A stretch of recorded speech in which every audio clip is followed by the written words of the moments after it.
Damos inicio a la tercera sesión de la jornada Actualízate de SEDIC y concretamente vamos a dar inicio a una sesión muy interesante que lleva por título Aplicaciones y tendencias en el campo de la gestión documental, con tres profesionales de tres instituciones muy reconocidas, como son Fernando Martín, es responsable Data Lab de la Fundación Juan Marc, Ana Isabel Calleja, responsable de la Unidad de Gestión y Política Documental del Banco de España, y José Luis Bueren, director técnico de la Biblioteca Nacional de España.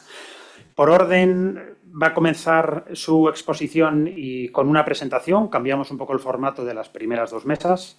Fernando, que es licenciado en Biología por la Universidad Complutense, comenzó en el año 2001 a trabajar en la Fundación Juan Marc, en labores de administración de sistemas y de desarrollo de aplicaciones, y en el 2017 entra a formar parte del Data Lab de la propia biblioteca de la Fundación Marc. Ha participado en diferentes congresos, cursos, seminarios o el manejo de datos de tecnologías de inteligencia artificial en bibliotecas, y nos va a ofrecer algo interesante de un proyecto que están realizando o tienen a punto de salir dentro de la Fundación. Así que nada, más o menos 20 minutillos por cada uno tenemos y luego pues otro turno de otros 20 minutos, 25 minutos de preguntas para que, bueno, pues solucionemos nuestras dudas. Gracias. Bueno, pues muchas gracias al SEDIC por invitarme, por contar conmigo para estas jornadas tan interesantes, ¿no? Y a toda la organización. Y bueno, pues comentaros que traía un poco, iba a presentaros un poquito la fundación, pero ya las he presentado. La fundación, mucha gente la conoce por su actividad en el mundo de la cultura, con las exposiciones, conciertos, conferencias que hacemos, pero tenemos también una biblioteca que es un centro de apoyo a la investigación, que tiene los fondos especializados en arte contemporáneo, en música española contemporánea y teatro contemporáneo, y con un montón también de fondos propios y colecciones especiales y legados personales. Y bueno, pues desde hace unos años tenemos esta unidad que llamamos el Data Lab, que nos encargamos del cuidado y el aprovechamiento de los datos, a explotar los datos, tanto los datos propios de la biblioteca, los de nuestros fondos y de nuestras colecciones, como los de la actividad de la fundación. ¿Vale? Bueno, pues nos encargamos de la preservación digital, de la generación de repositorios y de la analítica de datos, de colecciones digitales y de analítica de datos. Llevamos trabajando en todas estas labores, pues llevamos trabajando con los distintos sistemas tecnológicos, tanto de inteligencia artificial como no inteligencia artificial, ya pues desde nuestros orígenes. Y bueno, pues hemos estado experimentando, pues dentro de este laboratorio de datos podemos experimentar y jugar, ¿no? Y llevamos un tiempo experimentando con las posibilidades que nos da, pues ahora mismo, los modelos generativos y distintas técnicas, sobre todo las técnicas de procesamiento de lenguaje natural, sobre nuestros fondos, ¿no? Y hemos estamos experimentando ahora y bueno, vamos a poner en producción una primera beta, un primer modelo de un archivo conversacional. Esto lo que pretendemos es que nuestros fondos, nuestras colecciones, nuestros archivos podamos dialogar con ellos, ¿no? Lo que llamamos a ver, que he dado el clic donde no es, perdón, no sé. Paso aquí. Vale, entonces, estos archivos conversacionales es un nuevo modelo de acceso a la información en la que podemos utilizar el lenguaje natural para consultar y para dialogar con nuestros archivos, ¿no? Es un poco un cambio de la forma que tenemos natural de interaccionar con todas estas colecciones digitales que estamos haciendo, que nos da un alcance y un acceso que antes era impensable, ¿no? Esa conexión que se genera a través de un diálogo normal, de una conversación normal, ¿no? Lo normal es que nosotros buscábamos pues, con nuestros índices, con nuestras facetas, con nuestras palabras clave, y ahora pasamos a unos sistemas que parece que nos entienden y que hablan con nosotros, ¿no? Y nos permiten un diálogo y una búsqueda de la información muy distinta a la que teníamos antes y que nos permiten acceder a cosas que antes eran muy difíciles eran muy difíciles de acceder. ¿Vale? Esto lo hacemos con la técnica de embedding, ¿vale? Los embeddings son una representación matemática no tanto del contenido de un texto, sino de su significado. Entonces, son capaces estos modelos de generar sobre un texto una huella del significado de ese texto. Ya no tengo que buscar por palabras clave ni a partir de listas controladas de términos, sino que el sistema genera un vector sobre cada texto que extrae el significado de ese texto y el contexto, ¿no? Entonces, en esta diapositiva os muestro ahí un poquito, ¿no? Como esos puntos serían esos vectores donde se van organizando y se van aproximando no tanto por la palabra en sí, sino por lo que significa esa palabra. ¿Vale? Bueno, esto al final es una representación en 2D la que tenemos aquí, pero esto lo tenemos que pensar como esto se genera en un espacio n-dimensional donde hay un montón de conceptos que entran en el modelo y generan ese vector. Y entonces yo lo que puedo decir es, a partir de un texto, quiero buscar, por ejemplo, textos similares. Y no me va a buscar porque aparezcan palabras repetidas, como hacíamos, o sea, que aparezcan las mismas palabras o porque se hayan descrito con las mismas categorías, sino que ese vector extrae ese significado del texto y es capaz luego de ubicar vectores próximos o lejanos. ¿Qué nos permite el poder trabajar con el significado de los textos? Pues bueno, lo que estamos experimentando ahora nosotros es con esta búsqueda, nuestros sistemas de búsqueda semántica para alimentar a los sistemas RAG, que ahora os voy a explicar, ¿vale? Pero valdrían también para temas de enriquecimiento automático, para agrupaciones temáticas, detecciones de duplicados o diferentes versiones del mismo texto, para búsqueda de recomendaciones, ¿no? Textos similares a lo que estoy buscando, a lo que estoy preguntando. Incluso pues, en el acceso a documentación histórica donde se utilicen, pues, bueno, que puede pasarnos, ¿no? Los términos que podemos tener ahora son distintos que los que se utilizaban hace 30, hace 50, hace 60 años, hace 100, ¿no? Y pues no sé, ahora mismo se me ocurre, ¿no? Yo ahora voy a buscar por oficinas de correos, pero es que hace unos años no se llamaban oficinas de correos, se llamaban estafetas. Y el texto, si yo busco por oficina, en un buscador antiguo no me va a encontrar ese otro término. Estos sistemas sí me lo van a detectar, porque los vectores de la oficina de correos y de la estafeta son muy próximos y va a ser capaz de una búsqueda por una oficina de correos encontrar esos textos escritos con otra terminología. Para clasificación automática, bueno, las posibilidades son muy grandes, ¿no? Al final, en nuestro papel hasta ahora, pensar las distintas maneras en que estas tecnologías nos permiten interactuar con nuestros contenidos. ¿Vale? Entonces, esta técnica para poder generar un buscador que nos permita dialogar necesita, además de este sistema de embeddings, ¿vale? Donde que la realidad práctica son lo que se llaman bases de datos vectoriales, que son las que almacenan estos vectores.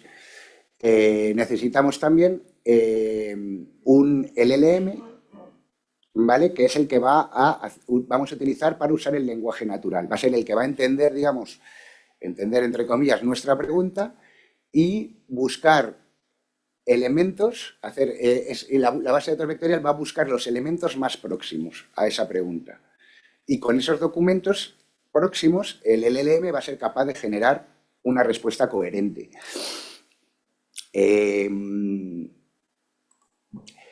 Entonces, ¿qué necesitamos hacer? Pues primero tenemos que tener nuestros textos digitalizados e ingestarlos dentro de una base de datos vectorial donde almacenamos pues, un vector de ese contenido, del significado del contenido de ese texto y los metadatos que queramos tener para apoyar en la búsqueda.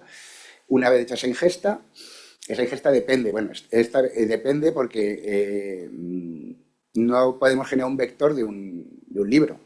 Tenemos que intentar generar unidades con un significado propio, ¿no? Entonces, bueno, por eso se utilizan técnicas que ya se llaman chunking, pero bueno, que viene a ser cortar en trocitos el documento, y a cada trocito le tenemos que dar que va a tener un vector de significado, le tenemos que bueno, pues acompañar con unos metadatos que nos ayuden a entender de qué libro proviene, en qué página está, su autor, bueno, otra serie de metadatos asociados. ¿Vale? Entonces, una vez que tenemos eso creado, ya lo que necesitamos es un sistema que sea capaz de coger, recibir la pregunta que queramos hacer, generar un vector sobre esa pregunta y buscar los valores próximos en esa base de datos vectorial que hemos creado y extraer los trozos, los contenidos de información similares en el significado a la pregunta que estamos haciendo. Y eso se lo pasamos a un LLM que procesa esa información e intenta generar una respuesta, pero no una respuesta como la que genera un LLM de manera normal, sino que está ya guiado y solo responde con el contenido que le estamos pasando en esa recuperación en esa recuperación que hace el sistema, ¿no? O sea, el RAG, eso que pongo significa respuesta aumentada por recuperación, ¿no? Al final, no le dejamos al LLM vivir libre, ¿no? Y que tenga esas alucinaciones o simplemente que dé una respuesta basada en elementos que desconocemos, ¿no? De lo que hablábamos en las sesiones anteriores, de la trazabilidad y demás, sino que utilizamos su capacidad de entender una pregunta y de generar un texto en lenguaje natural para que conteste a nuestra pregunta, pero basándose sola y exclusivamente en el contenido que nosotros le hemos devuelto. Bien, entonces, bueno, un poco así como ejemplo, hemos estado trabajando, esto, bueno, lo tengo un poco preparado, no es el sistema real, pero porque están en prototipos, pero hemos utilizado este sistema para coger todos nuestros catálogos de arte, cortarlos en trocitos, digitalizarlos, cortarlos en trocitos, entendamos la digitalización, no el catálogo, y generar un vector por esos trocitos. En esos trocitos hay distintas técnicas y siempre pues intentas superponer un poquito el final de uno con el principio de otro para no perder contenido ni perder significado. Pero lo que devuelve el sistema no son trocitos cortados, sino el sistema va a recibir una pregunta, va a consultar a la base de datos vectorial, va a recuperar todos los contenidos más próximos a la pregunta en cuanto el significado de esa pregunta y lo que está preguntando, va a recuperar los documentos más cercanos y el LLM va a procesar esos fragmentos de información y va a generar una respuesta coherente, además, haciéndome referencia a dónde ha sacado la información. De manera que no es que me tenga que decir las fuentes, es que la base es decirme de qué fuente ha sacado esa información. De manera que no solamente me da una respuesta que podrá ser más o menos acertada, que es bastante acertada, sino que además me va a decir, esto le he extraído del catálogo tal, de la página 342. Y tú te puedes ir a ese catálogo y efectivamente comprobar no solo que te está respondiendo correctamente, sino profundizar, ¿no? en tu pregunta o en el interés que te ha llevado a hacer esa pregunta, ¿no? Os traigo aquí un ejemplito, ¿no? De una especie de chat donde le podemos preguntar, ¿no? Una pregunta a nuestros catálogos y el sistema nos devuelve un texto, ¿vale? En este texto nos va a decir además de qué fuente has traído esta información y por qué ha generado, o sea, de dónde saca el contenido, la información para generar esa respuesta. Pero nos responde además con un diálogo muy natural y muy normal, ¿no? Entonces, bueno, pues aquí le estamos preguntando por los artistas de arte abstracto español y nos da una lista. Pero nosotros podemos seguir preguntando y seguir dialogando con el archivo, ¿no? Entonces, y profundizamos pues aquí pues, en la relación entre dos artistas de los que nos comenta, ¿no? Y le preguntamos y, bueno, pues el sistema mantiene el contexto y nos responde a esta pregunta, pero vuelve a formularla y encuentra la información pues, en el mismo catálogo o en otro, ¿no? Y nos dice, pues bueno, dónde efectivamente está esta información. Nos responde y nos dice el punto de la fuente desde la que ha sacado el contenido para generar esa respuesta. ¿Vale? Entonces, esta manera de poder interactuar y acceder a nuestros contenidos, no solo por las palabras clave o la clasificación que ya hayamos tenido, sino por el significado, cambia radicalmente la forma en que podemos interactuar con nuestros fondos. Y aparte de estas búsquedas que estamos haciendo nosotros, bueno, las posibilidades son muy grandes. Sí es cierto que, bueno, que os comento esta parte de embeddings de texto, que son para nosotros los que estamos sacando más provecho, pero también podemos usar esta tecnología con imágenes, con sonido, con vídeo.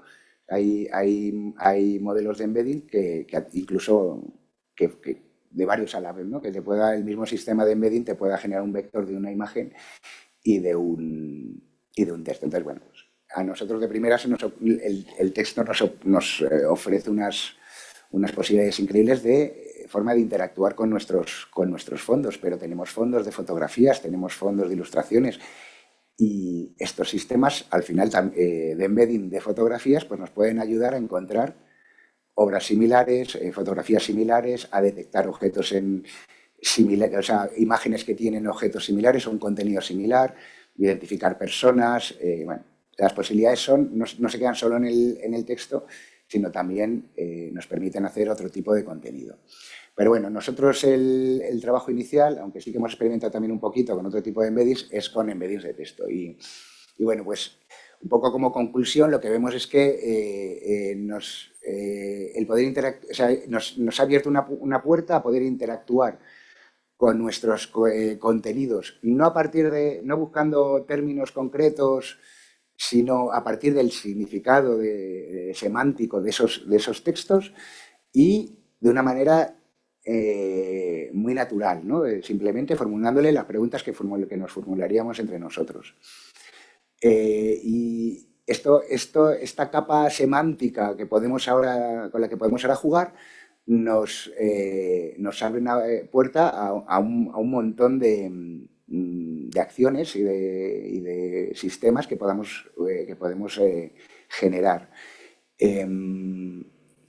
Al final son sistemas que no solamente nos generan una respuesta, sino que nos dan una respuesta trazable y confiable, en el sentido de que es nuestro fondo el que responde, no es, o sea, al final tendrá los sesgos que pueda tener nuestro fondo o tendrá el conocimiento o no que pueda tener nuestro fondo, pero son sistemas de inteligencia artificial que por primera vez sí que te dicen: no sé de qué me estás hablando, no te puedo contestar, ¿no? Lo que antes comentábamos, ¿no? Entonces, si el sistema está bien diseñado y no encuentra los contenidos que encuentra son al final lejanos a la respuesta, el sistema te dice, pues no, en esta recuperación que me has dado no me has dado información para contestar esta pregunta. Y bueno, te dice que no lo sabe, ¿no? Entonces, bueno, pues... pero sí que cuando contesta no solamente me da una respuesta magistral o no magistral, pero una respuesta clara, sino que además me cita de los elementos de los que se ha basado. Y bueno, pues eso es lo que permite tanto esa trazabilidad que antes buscábamos o que nos preguntamos cómo se consigue de los modelos, digamos, generalistas. Luego, aparte, bueno, pues esto no viene a sustituir a los sistemas anteriores, sino a complementarlos. Y no es que los sistemas anteriores no valgan para nada, sino todo lo contrario. De hecho, pues fueron una revolución, ¿no? Cuando empezamos a digitalizar y a poder crear nuestras colecciones digitales, a poder buscar en ellas. Bueno, fue una revolución y nos pusimos todos como locos a generar colecciones digitales. Esas colecciones digitales tienen su valor. Esto simplemente añade un complemento nuevo que nos permite, además de esas búsquedas tradicionales, realizar preguntas en lenguaje natural. Luego sí es cierto que se pueden mejorar mucho también estos sistemas si, además de esta capacidad de búsqueda semántica de la que estamos hablando, le incluimos un apoyo con una búsqueda basada en nuestra catalogación, nuestros descriptores, etcétera, que hayamos metido. De hecho, el sistema que queremos publicar pronto, que tenemos ya a punto de publicar, utiliza esas dos fuentes. No solamente hace una búsqueda y recupera documentos por ese significado, sino que además, como los tenemos muy bien descritos estos elementos en nuestro fondo, a partir de esos descriptores intenta buscar descriptores posibles de la pregunta y localizar textos que tengan ese descriptor. Esos los junta y eso es lo que le da al LLM para que responda a la pregunta. Y bueno, pues yo lo que sí que es cierto que pues cuando empezamos a ver esto, no era tan sencillo, o sea, había unos requisitos técnicos grandes o más o menos grandes para poder empezar a probar estos sistemas. Ahora mismo muchos proveedores como Microsoft, como Google, y muchos otros nos ofrecen ya soluciones RAG en su entorno, donde no necesitamos tener conocimientos técnicos, necesitamos tener nuestros documentos digitalizados y subírselos al sistema y él nos generan automáticamente unos RAG, que tenemos unos ciertos ajustes que podemos hacer. Sí que perdemos ahí un poquito de control y si tenemos la capacidad técnica de poder hacer todo hasta el último detalle, pues nos da un poco más de juego, pero ya hay sistemas donde nosotros cargando nuestros documentos podemos generar, nos generan dinámicamente y automáticamente un sistema RAG. Y os recomendaría pues, que os animaseis a probarlos, a empezar a subir alguna pequeña colección y que vieseis la potencia que tiene para poder entender y conocer y aprovechar estos sistemas. Sí que es cierto que es importante luego también hacer una valoración, hacer unas pruebas a los sistemas, ¿vale? Y ahí sí que necesitas gente que conozca bien el fondo. Porque, claro, yo, por ejemplo, aunque trabaje en la fundación, no soy experto en arte. Y, bueno, pues este sistema de arte, yo lo empecé a probar y digo, me da unas respuestas maravillosas, pero como no sé de arte, pues a lo mejor me está engañando. Entonces, bueno, ya se lo pasé a mis compañeros de arte para que lo valorasen y efectivamente se les ocurrieron además unas preguntas mucho más profundas, incluso como conocen bien el fondo, lo que hay en los catálogos, se hacían preguntas para que sean capaz de extraer cosas que estaban ahí escondidas en algún catálogo y la verdad que, bueno, pues sí que ellos que son expertos en el tema, sí que lo valoraron correctamente. Pero bueno, siempre hay sistemas de valoración mucho más sistemáticos a los que puedes someter al sistema para valorarlo y ver la calidad de las respuestas que puede generar. Y bueno, igual he ido un poco rápido, pero esto es Muy lo que bien, quería comentar. muchas gracias, Fernando.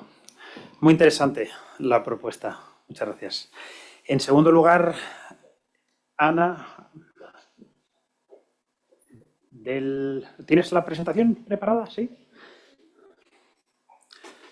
Bueno, Ana Isabel Calleja es la responsable de la Unidad de Gestión y Política Documental del Banco de España.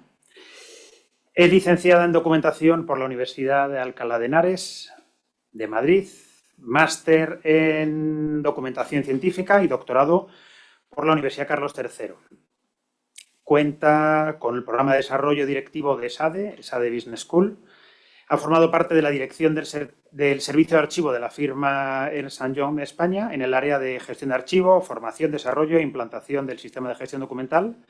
Y fue también o ha sido profesora asociada en la Carlos III durante 6 años y actualmente también es embajadora de IA, responsable en la Dirección General de Relaciones Institucionales y Europeas y Transparencia. Gracias.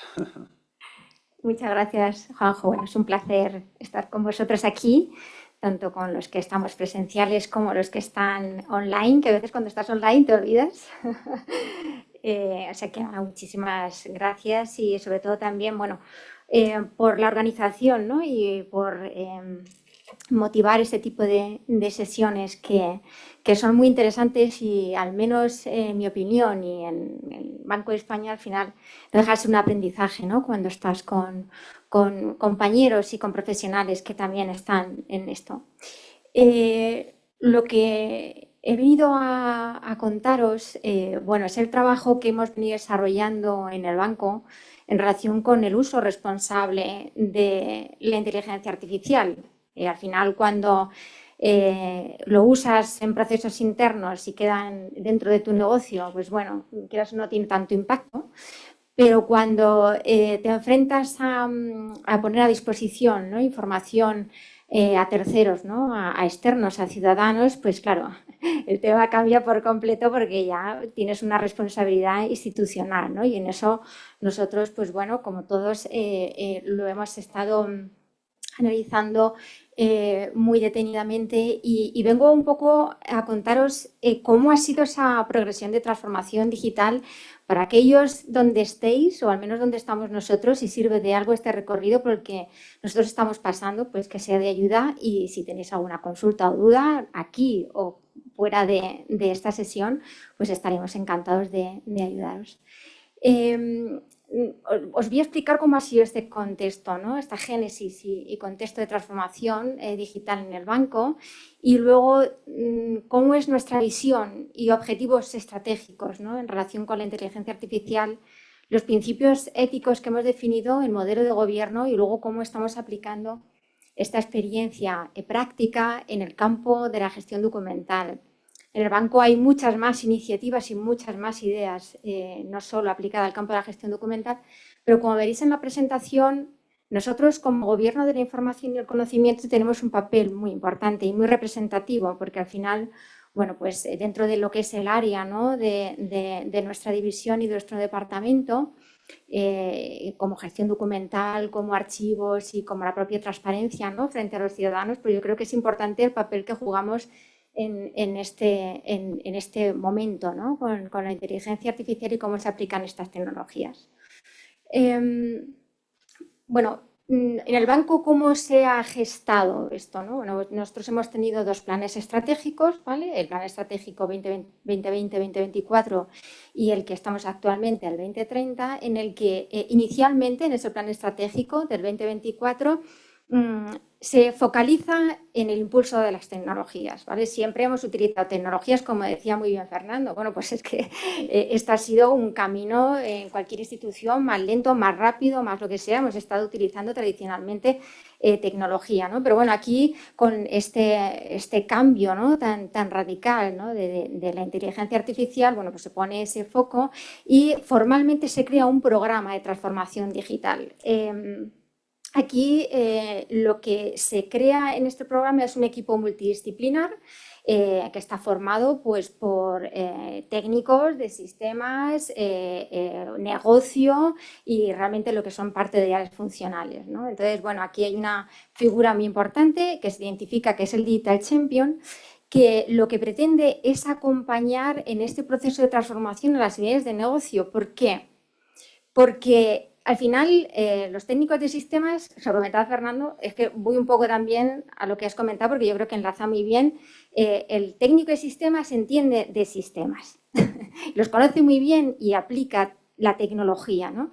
Pero realmente luego está el negocio, o sea, el negocio que conoce su operativa, conoce su negocio, conoce sus procesos, ¿no? Entonces, la tecnología es donde hay que aplicarla, ¿no? Entonces, claro, ese acompañamiento, ese enlace entre lo que es la parte de negocio y funcional con la técnica es donde esta figura del Digital Champion tiene un papel muy importante en este acompañamiento y en lo que es el levantamiento de casos de uso, cómo se puede aplicar la tecnología a iniciativas de negocio. En el Plan Estratégico 2030, que incluye el 2025 en el que estamos ahora, hasta una planificación, una hoja de ruta que tenemos para el 2030, ya está la inteligencia artificial generativa encima de la mesa. También está la parte de negocio, que a esos procesos que durante esos 4 años que se han levantado hay una necesidad de, oye, ¿cómo aplico ahora la IA generativa? Entonces hay un perfil que es el embajador de IA que tiene, pues bueno, es verdad, mucha experiencia y conocimiento de esa primera parte, ¿no?, de esa figura del Digital Champion, pero está muy focalizado en el embajador de la IA y cómo tiene que conocer cuáles son las reglas del juego, ¿no?, en lo que es la parte de aplicación de la inteligencia artificial.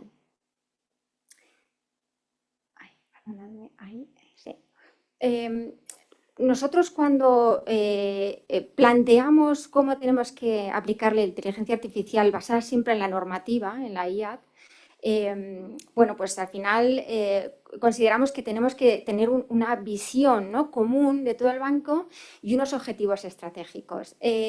¿qué es nuestra visión? ¿Cuál es nuestra visión? Queremos ser un referente en la inteligencia artificial de la banca central. Seguro que en otras instituciones y organismos que se comparan con otras instituciones o que tienen también relaciones, ¿no?, operativas, pues lógicamente buscan o tendrán una visión, pero para nosotros es fundamental que tengamos esa visión de referencia y luego también nosotros somos un servicio público y nosotros estamos a servicio de los ciudadanos y nuestra operativa al final está encauzada a dar un buen servicio al ciudadano y esos servicios al final, todo lo que podamos aplicar que sea en beneficio de ellos, fue uno de los objetivos estratégicos que nosotros consideramos más importante.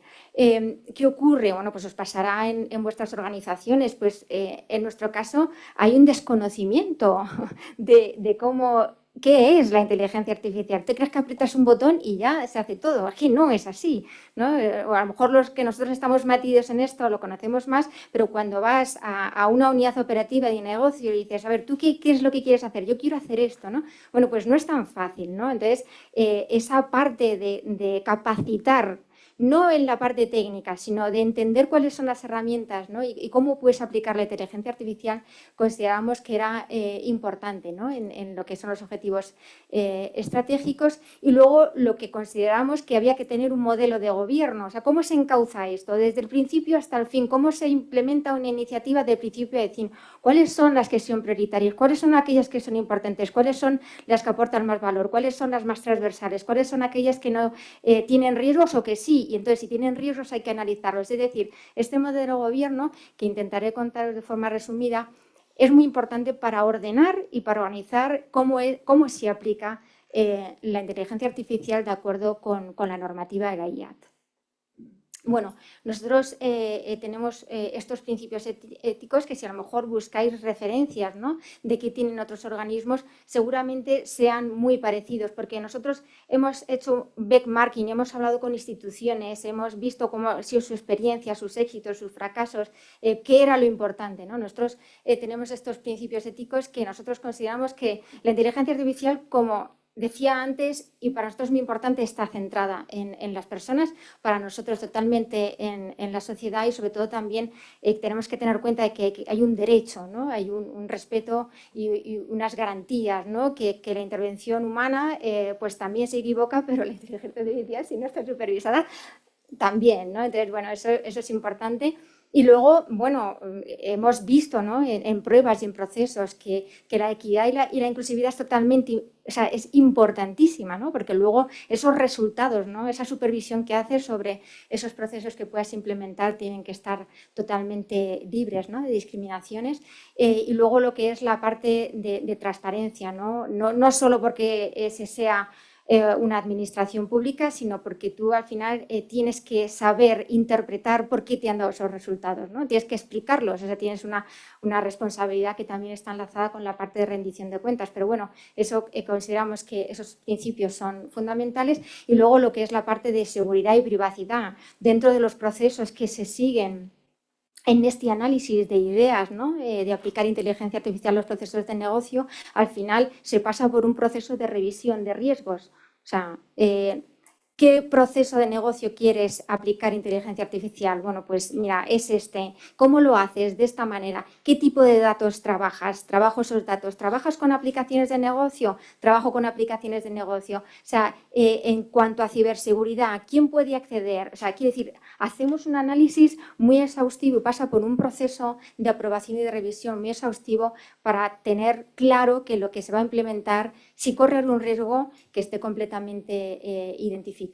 Y luego, bueno, pues es verdad que cuando hablas de respeto y del medio ambiente, cuando utilizas tecnología, que parece que no, pero al final tienes que ser consciente, ¿no?, de la medición y evaluación del impacto que va a tener, ¿no?, esta aplicación de tecnologías.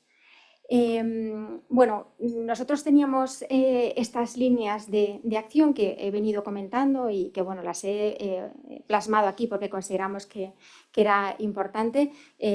Bueno, pues es una tecnología que es verdad que nosotros podemos pensar que podemos utilizar sistemas o tecnologías que son muy incipientes o que ya están más maduros, pero en cualquier caso tiene que estar supervisado, como decía Fernando. Esto es alguien que te asiste, pero no es alguien que te vaya a sustituir, ¿vale? Es verdad que va a agilizar la eficiencia y las horas de trabajo, sin ninguna duda, te va a permitir tomar mejores decisiones, eso sin duda, pero bueno, ahí siempre está el responsable, ¿no?, que tiene que hacer esa interpretación intelectual.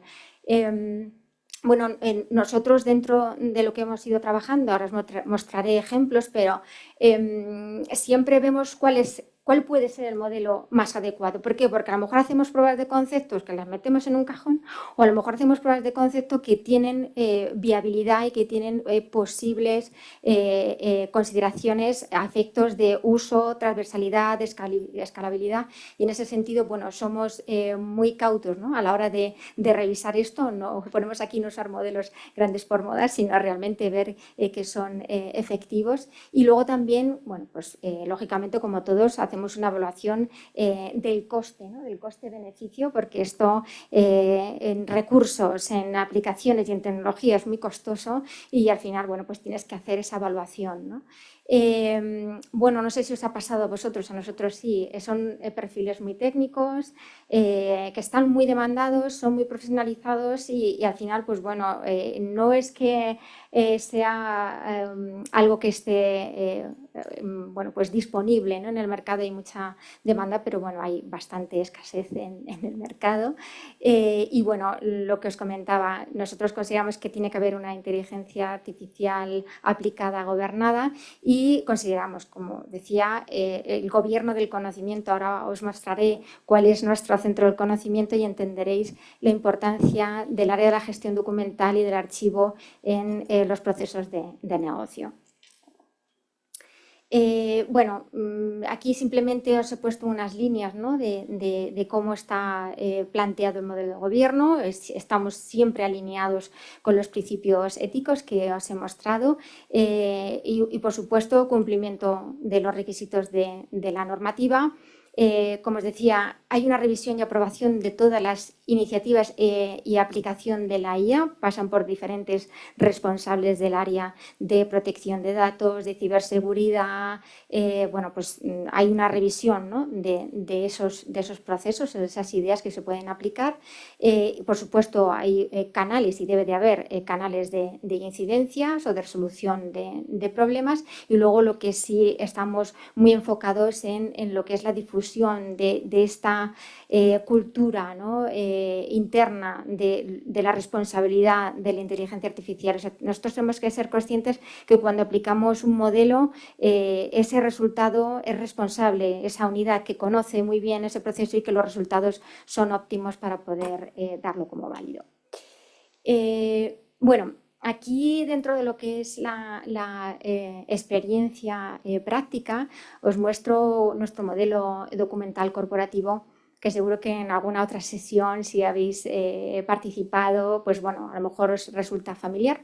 Si veis, en el centro está Cosmos, que es nuestro gestor documental, y que, como veis, está, pues bueno, este es un diagrama bastante sencillo, es mucho más complejo a nivel técnico, pero yo creo que representa muy bien este gobierno, ¿no?, de la información y de la documentación, porque, bueno, si veis en el diagrama hay factores de entrada, ¿no?, de lo que son los ciudadanos, instituciones, entidades financieras, a través de la sede electrónica, del registro electrónico, del registro general, donde se realiza la digitalización garantizada y se convierte el documento en electrónico, de integración de las aplicaciones de negocio. O sea, hay muchas aplicaciones en el banco que están conectadas a Cosmos y, por tanto, entra información y documentación, metadatos. Bueno, hay pues mucha operativa, ¿no?, dentro de esas aplicaciones de negocio. Y luego está también la parte de movilidad. Estamos integrados, ¿no? O sea, tú tienes Cosmos en tus dispositivos móviles, ¿no?, tanto en tu iPad como en tu iPhone. Pues tu teléfono, tu dispositivo, puedes trabajar perfectamente, acceder a la información, tiene servicios de firma electrónica y siempre, bueno, pues cubierto con la parte de seguridad, ¿no? de la información. Y si veis arriba, en ese momento, hace 3 slides, ¿no?, que os comentaba el trabajo, ¿no?, de robotización, de automatización y aplicación de IA, ya tenemos ahí compañeros robotitos que los ves ahí que trabajan en procesos, ¿no?, de aplicación de estas tecnologías sobre los propios procesos de negocio. Entonces, bueno, aquí no tengo tiempo para contaros, ¿no?, pero en eficiencia, ¿no?, en evitar bueno, pues lo que son revisiones, actuaciones manuales, etcétera, bueno, pues hacen un trabajo encomiable y eso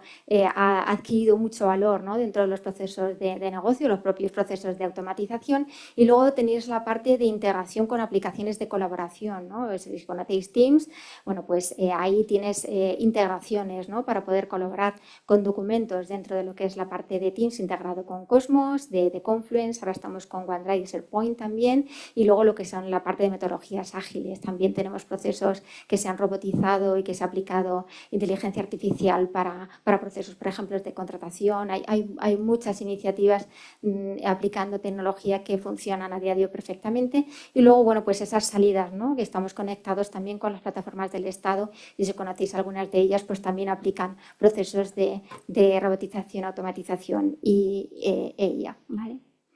Bueno, aquí os he traído una pequeña representación, igual que Fernando, en el que, bueno, nosotros tenemos un área de soporte a usuarios. Somos cerca de 4.000 y pico usuarios y tenemos un área dentro de la división de gestión de archivos y gestión documental que atiende a los usuarios en lo que es la gestión documental, ¿no?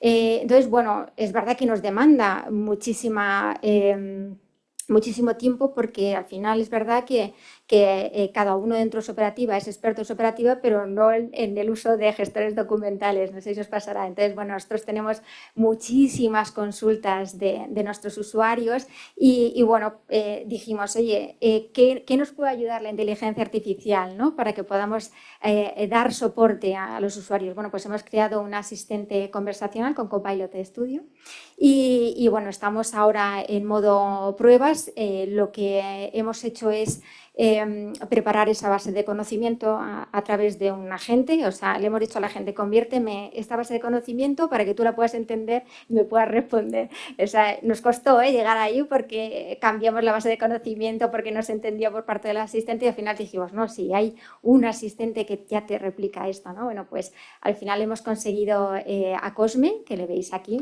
es muy mono, y bueno, pues aquí veis un ejemplo, ¿no?, que te dice, hola, bueno, pues estoy aquí para poder ayudarte y nada, le he hecho una pregunta muy sencilla, pero puede ser cualquiera de la que hay en los propios materiales formativos, vídeos y píldoras, ¿no?, informativas que tenemos dentro de la aplicación, que es esa base de conocimiento que aplica a que dé soporte ese asistente y nada, le pregunto, oye, ¿cómo puedo crear una carpeta dentro de una serie documental? Y bueno, pues te dice que te tienes que ir a la opción o sea, en la serie, opción nuevo, crear carpeta y luego, bueno, pues finalizas el proceso y te da unas advertencias. Recuerda que en Cosmos se le pueden crear carpetas a nivel de set, tal. Bueno, o sea, quiere decir que además acompaña con recomendaciones más allá de lo que esté en la base de conocimiento. Y luego, además, bueno, siempre recomendamos que puedan asistir en cualquier momento o a los materiales, lógicamente, o a nuestro buzón departamental para poder contestar lo que sea. Y luego, bueno,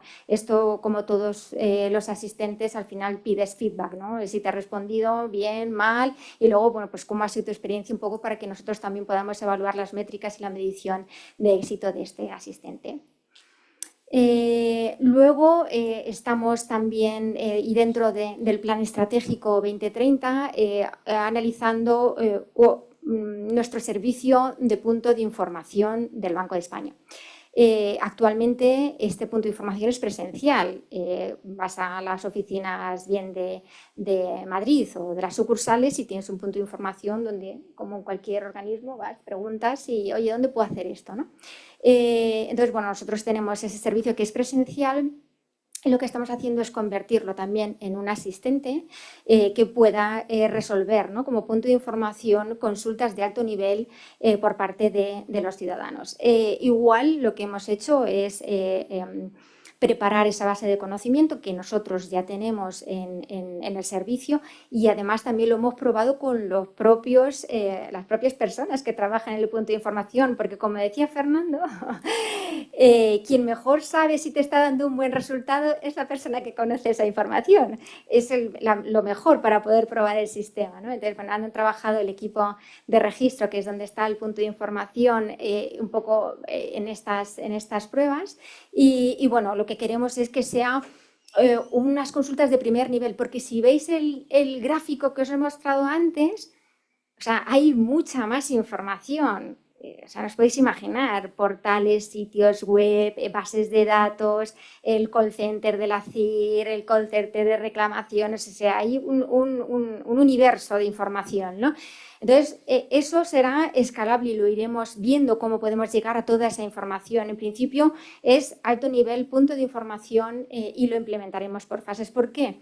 Porque nosotros sí que estamos intentando pues, controlar las alucinaciones, estamos viendo si utilizamos también Copilot Studio o hacemos con otro tipo de tecnología, estamos evaluándolo, a ver qué resultados tenemos, pero nosotros, como os comentaba a mí al principio, no podemos decir que alguien me pregunte a qué hora abre la sucursal de Guadalajara y me conteste que abre a las 8:30 cuando la sucursal de Guadalajara está cerrada y no puedes prestar servicio ahí. Imaginaros, ¿no?, que alguien se acerque a la sucursal y entonces, aunque sea un ejemplo muy, muy tonto, se entiende muy bien que no podemos poner en producción frente a los ciudadanos cuestiones que no estén muy bien analizadas. Entonces haremos esta primera fase de evaluación interna y en el 2026 lo pasaremos ya a poner en producción en la web de bd.es,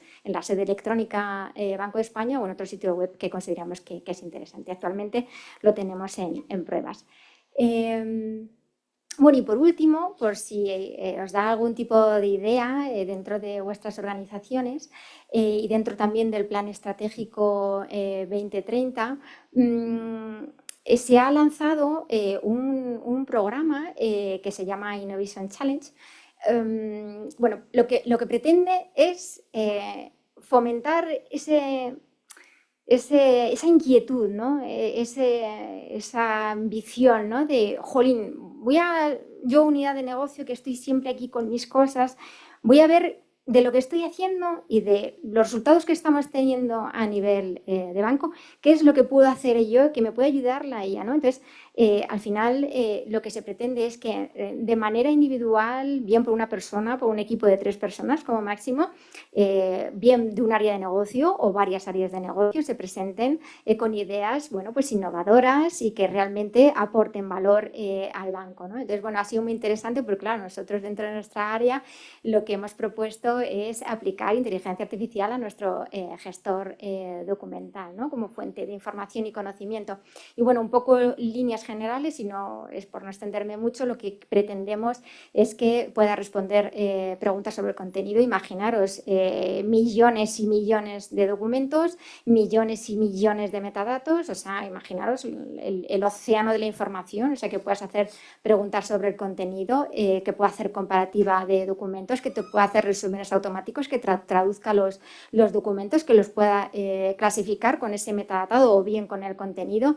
Y luego también, pues bueno, pues lo típico, ¿no?, lo más típico, pero luego no es tan fácil, ¿no?, que es extraer información de documentos para poder crear otros, ¿no?, o bien crear plantillas, etcétera. Entonces, bueno, esto es un poco alto nivel lo que pretendemos con esta iniciativa. Estamos con la fase de conceptualización, de evaluación de tecnología y de viabilidad en este trimestre, y esperemos que tenga buen fin y para el 2026 podamos empezar con esta iniciativa, y en la próxima sesión que tengamos os la pueda tener de ejemplo de éxito y sirva de referencia para todos. Bueno, muchas gracias.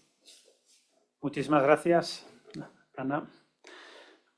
Damos paso a la tercera ponencia o tercera experiencia a cargo de José Luis Bueren Gómez Acebo, que es el director técnico de la Biblioteca Nacional de España. Es licenciado en Filología Hispánica por la Universidad Complutense de Madrid y en el 2005 aprobó las oposiciones al cuerpo facultativo de bibliotecas. Durante el 2010-2014 fue el jefe de área de la Biblioteca Digital, de la Biblioteca Nacional.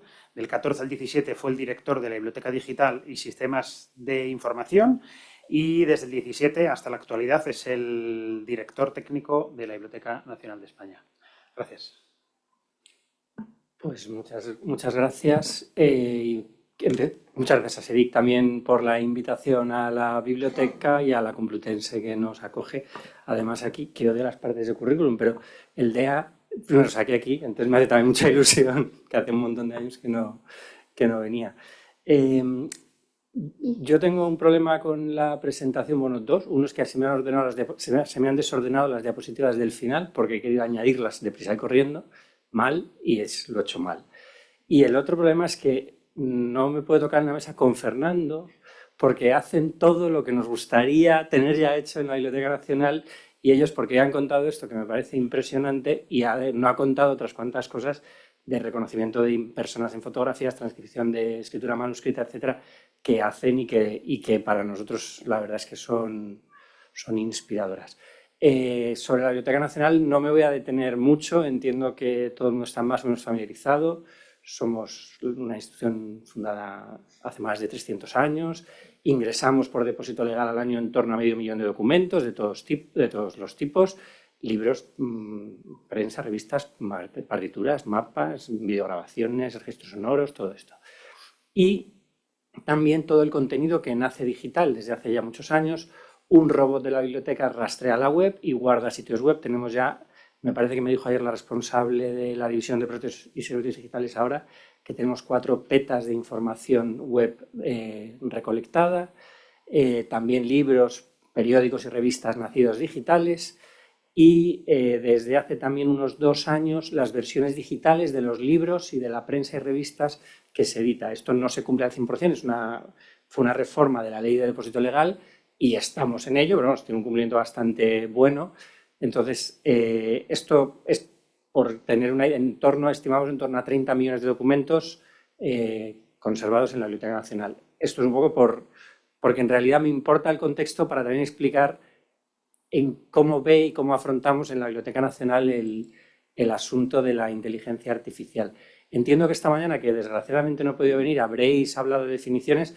A mí lo más revelador, y sobre todo por decirlo, porque igual también luego lo quiero mencionar, al final mi sensación es que es un cajón desastre de muchas cosas y que tendemos a llamar inteligencia artificial a aquello que nos sorprende que hagan las máquinas. Entonces el concepto de inteligencia artificial ha ido cambiando porque al principio era que jugaran al ajedrez y ahora que hablen con nosotros. Pero en la primera partida de ajedrez, esto lo contaba en un podcast Leoncho García, me parece, el periodista del País de ajedrez, las trampas era que a Deep Blue lo había ayudado una persona. Ahora lo que está prohibido es jugar con un ordenador, claro, o sea que digamos, porque eso también me parece interesante que tengamos en cuenta cuando hablamos de inteligencia artificial. Ahí he perdido. ¿Le doy? ¿Con la rueda no te...? Ahí, sí, con la rueda. Bien. Vale. Una de las primeras cosas que yo diría que hacemos en la biblioteca en relación con la inteligencia artificial es esto que hablo aquí de apoyo a la investigación y espacio de reflexión.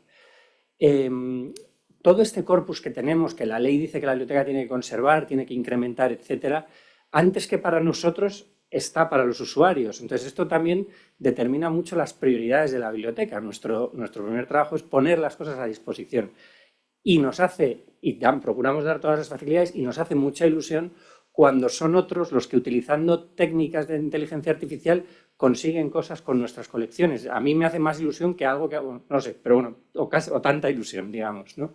Entonces, aquí son 2 ejemplos de se identifica una obra anónima y se atribuye a Lope de Vega a partir de la digitalización. Entonces se hace una transcripción automática de esa escritura manuscrita con algunas técnicas de inteligencia artificial y se hace a través de estilometría, que también es técnica de inteligencia artificial, se establece la probabilidad de que esa comedia sea del OPE, el grupo de investigación estudia que esto es así, etcétera, ¿no? Otro también con partituras. Recientemente nos han pedido apoyo para un proyecto que también quiere identificar impresos de los que no sale la imprenta a partir de los tipos y de que una inteligencia artificial, digamos, vea todos los tipos de imprentas. En el caso de que se sepa los tipos de una, pueda atribuir, aunque luego los impresores venden los tipos, etcétera, pero bueno, digamos, servir un poco de apoyo a la investigación también mediante la organización de jornadas, que hemos hecho pues bastantes. En su día hablábamos más de humanidades digitales, ahora hablamos más de inteligencia artificial, pero bueno, tratar de ser también y que la gente nos tenga en cuenta y pueda ser la biblioteca un espacio de reflexión en torno a este tema, ¿no? Formamos parte de Claria, que supongo que también lo conocéis, pero bueno, es la infraestructura española para participar en Darin y Claria, las infraestructuras europeas de investigación. Hemos organizado con ellos también jornadas coincidiendo con las que enseñaba antes, ¿no? Y la idea también es estar cerca de los investigadores para ver qué necesidades tienen, para aprender de lo que ellos hacen e intentar incorporarlo a la Biblioteca Nacional, ¿no? Y en un ámbito ya de bibliotecas nacionales estamos en un grupo que hay de inteligencia artificial en bibliotecas nacionales. Y aprovecho, por si se me olvida, para decir luego que a mí aquí me gustaría que ya hubiéramos hecho muchísimas más cosas. Como decía al principio, justo la reunión de la Conferencia Europea de Directores de Bibliotecas Nacionales este año era sobre inteligencia artificial y hubo pues, un panorama ahí de en qué están las bibliotecas. Y la verdad es que estaba pensando que quizá en este tema de aplicar inteligencia artificial, ser grande no beneficia especialmente, ¿no? Porque aunque hay algunas bibliotecas que han hecho cosas ya interesantísimas, Luxemburgo, por ejemplo, puedes interrogar a su hemeroteca, además en inglés, francés, alemán, y yo creo que es algo parecido, os responde con la información que tiene su hemeroteca y tal. A mí me pareció una maravilla, ¿no? Pero que tampoco es que es un ámbito en el que yo creo que las bibliotecas nacionales no tenemos en producción todavía un montón de cosas. Unos han hecho estos, otros a lo mejor han hecho la transcripción de manuscritos, otros han mejorado el OCR, pero no hay todavía, digamos, funcionando en producción un montón de iniciativas de esto, ¿no? En parte, ¿por qué? Pues yo creo también por lo que decía al principio, es que a las bibliotecas nacionales nadie nos ha quitado nada de lo que ya hacíamos, pero no después ni de antes de la digitalización. Nosotros seguimos haciendo catalogación retrospectiva por decenas o centenares de miles de documentos al año, seguimos digitalizando colecciones y no hay investigador que vaya a preferir nada de IA antes que digitalización o catalogación, probablemente, ¿no? Entonces, eso, digamos, está ahí. Luego, el ecosistema digital que he mencionado, lo que recolectamos, no sé qué, es seguramente Hacienda, Banco de España, pero es un ecosistema digital enorme. Este año, después de muchos años, se ha presentado BN Digital, donde se puede buscar ya en todo el ecosistema a la vez, y hablamos ya, creo que eran más de 200 millones de páginas digitalizadas o nacidas digitales. Claro, todo esto supone un esfuerzo y un día a día de una biblioteca que sigue abriendo 11 horas presenciales, que tienes un edificio que mantener, en fin, o sea, que ese es, digamos, el ecosistema nuestro de la biblioteca. Entonces, ¿qué primeros pasos estamos dando, no? Y aquí, además, me voy a permitir empezar con un proyecto muy antiguo, muy antiguo, según se mire, pero bueno, antiguo, que se llama Datos BNE. Esto, hablábamos de web semántica por aquellos años y habrá habido, seguro, jornadas de SEDIC y en la Biblioteca Nacional y en la Complutense, hablando de web semántica, ¿no? Esto en su momento nos parecía bastante inteligencia artificial porque era la primera vez que un catálogo de bibliotecas, cuando le preguntabas cuántas obras tenía Julián Marías, no te daba el resultado de las ediciones. Entendía el concepto de obra, lo entendía porque se lo explicabas, ¿no? O sea, pero entendía el concepto de obra y te podía decir, tenemos estas obras y de estas obras tenemos estas ediciones y de estas ediciones estos ejemplares, ¿no? Entonces, esto sigue funcionando, vamos a hacer una pequeña actualización y ha tenido y tiene, además, luego mucha utilidad también a nosotros a la hora de procesar mejor nuestros datos, ¿no? Pero lo dejo aquí porque quiero luego, igual, si me da tiempo, menciono una cosita. Hicimos hace tiempo un proyecto para identificar imágenes, que esto, ya digo, está también, Televisión Española también me consta que tiene esto muy bien. En este caso, una selección de prensa sobre cine, me parece, vamos, así un mundo más o menos controlado. Le dabas un input identificando con 3 fotos a una persona y luego le decías que buscara estas imágenes en el resto del corpus que le habías dado, ¿no? Y la verdad es que los resultados funcionó bastante bien. Lo que no hemos podido luego es escalarlo, ponerlo en producción, pero en todo caso esta experiencia está aquí. Probablemente la tecnología esta ya esté superada, que es algo que, por si se me olvida decir al final, aprovecho y lo digo ya, que también lo comentaba antes. Creo que este es un tema de la inteligencia artificial donde probablemente si eres una empresa de tecnología tienes que estar todo el rato en la vanguardia. En nuestro caso, creo que, y con esto no significa que quiera que lleguemos tarde, pero si llegas un poco más tarde vas a llegar con una tecnología un poquito más consolidada. Hay muchos ejemplos de inteligencia artificial de cosas que han sido chulísimas, pero que hace 4 años invirtieron un esfuerzo enorme y hoy probablemente con muchísimo menos esfuerzo tendrías muchísimos mejores resultados, ¿no? Entonces, bueno, esto es por animarme un poco en esto de que todo se andará. Otra línea de trabajo en la que estamos, aquí pongo el ejemplo con ChatGPT, pero no estamos probando hacerlo con ChatGPT, es de catalogación automática. Os contaba que en la nueva ley de depósito legal nos ingresan los preprints. Entonces, hay un mundo posible en el que nos ingresa el preprint y un algoritmo nos hace una catalogación, si no perfecta, razonablemente buena. Eso, o sea, que hay algoritmos que catalogan razonablemente bien, esto lo tenemos claro, ¿no? Entonces, ¿hasta qué punto bien? ¿Qué peso va a tener el catalogador de la Biblioteca Nacional, que es la biblioteca de la que luego se descargan registros por millones las bibliotecas españolas? Somos conscientes de lo importante que es que nuestro catálogo esté bien. Pues eso todavía no lo sabemos, pero que yo creo que ese mundo en el que los documentos nos ingresen y los cataloguemos apoyándonos en parte en algoritmos, yo creo que también lo vamos a ver más pronto que tarde. Estamos haciendo también pruebas para la transcripción asistida de manuscritos, que esto, igual que el reconocimiento de imágenes, es una cosa maravillosa. La digitalización, una de las cosas buenas que trajo, que suena todo esto súper antiguo, pero no es tan antiguo, fue el OCR, el reconocimiento de los caracteres. En la hemeroteca digital, donde tengo para un título 1 millón de ejemplares, poder buscar en el texto era una maravilla. Me decías, esto es que de esto hace nada. En cambio, no hemos podido buscar en el texto de los manuscritos. Ya se puede buscar en el texto o sea, ya hay experiencias.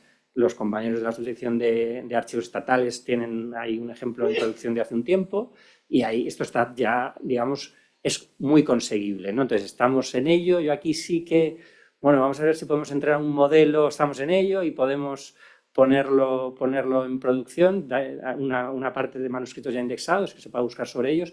Y además algo importante en esto que nos hemos dado cuenta, hay investigadores que han entrenado modelos para transcribir automáticamente manuscritos, pero no es nada habitual compartir los modelos que se han utilizado para transcribir esos manuscritos, porque es parte del trabajo que han hecho.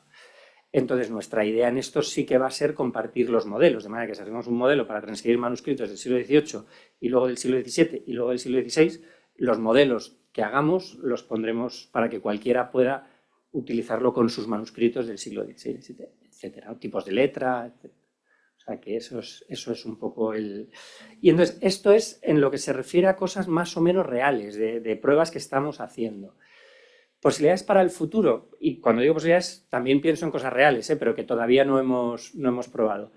La primera es, y esto tiene muchas complicaciones, pero esta mañana que creo que también se han hablado de aspectos éticos, legales, etcétera. A ver, la Biblioteca Nacional, las bibliotecas nacionales, yo creo que aquí sí que tenemos que aspirar y casi que deberíamos ser un poco por principio el principal corpus sobre el que se desarrollaran y entrenaran grandes modelos de lenguaje. Todo lo que se ha hecho, prácticamente todo lo que se ha hecho de desarrollo de modelos conversacionales, lo ve todo el mundo en la prensa, los líos judiciales que tienen todas las empresas con los titulares de derechos, porque la biblioteca tiene un mandato legal para guardar los contenidos digitales, porque tenemos la ley de depósito legal, no lo tiene para poder ofrecerlo. Eso necesita, quien lo quiera utilizar, el acuerdo de los titulares de derechos. Ninguna de estas empresas nos consta que hayan pedido permiso ni pagado a nadie.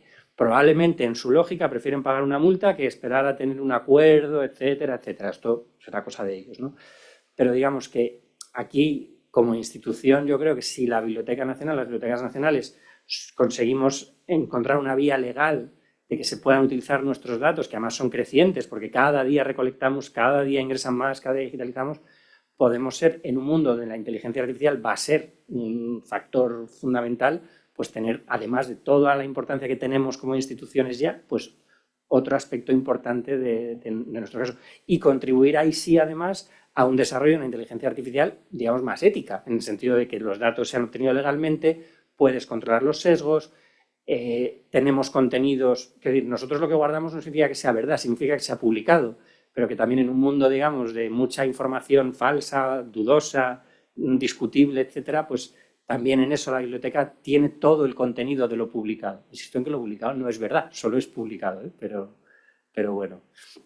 Entonces, bueno, pues yo creo que ese papel en el que nos gustaría que pudiera tener la biblioteca, y aquí es donde me había colado en el desorden, además de esto, la primera era lo que ha contado Fernando, interrogación a bases de datos o corpus de texto con lenguaje natural, análisis y búsqueda semántica. Esto yo lo veo perfectamente factible, él nos lo ha demostrado, los de Luxemburgo nos lo han demostrado, Google nos lo ha demostrado, es decir, poder indexar todo el contenido digital de la biblioteca con un algoritmo al que le puedas preguntar, refinar, olvidándonos ya de los maravillosos, y yo aquí moriré en la trinchera de defender la utilidad, y que siguen siendo útiles, de los lenguajes estructurados, etcétera, pero claro, al final no podías buscar novelas que transcurran en esta ciudad, donde haya un personaje de tal tipo, no sé qué, todo esto no se puede hacer en un buscador de bibliotecas, todo esto yo creo que se podrá hacer y tiene pinta de que dentro de no demasiado, ¿no?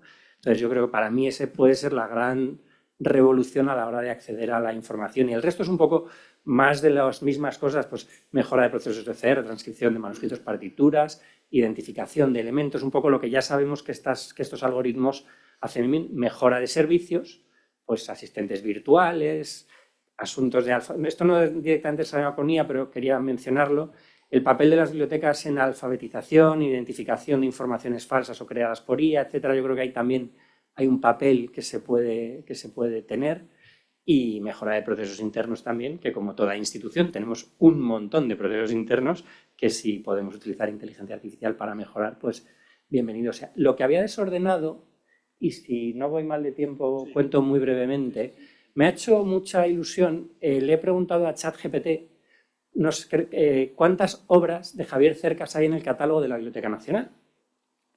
Y me dice, no he encontrado ningún dato público fiable, no sé qué. Entonces me explica un poco lo que ha hecho, pero claro, me dice que tiene dudas porque el registro de autoridad, yo no le había hablado de registros de autoridad, esto ya me lo dice él, y me dice luego que si quiero hacer una búsqueda más profundo en el catálogo de la BNE. Yo, que soy muy educado, le digo que sí, por favor, que lo haga, y entonces lo hace y avanza y no sé qué, pero sigue con dudas. Y al final me dice que hay dos formas razonables de contar: el número de registros del catálogo asociados a Javier Cercas o el número de obras distintas, títulos de Javier Cercas, que es lo que hacíamos con datos BNE.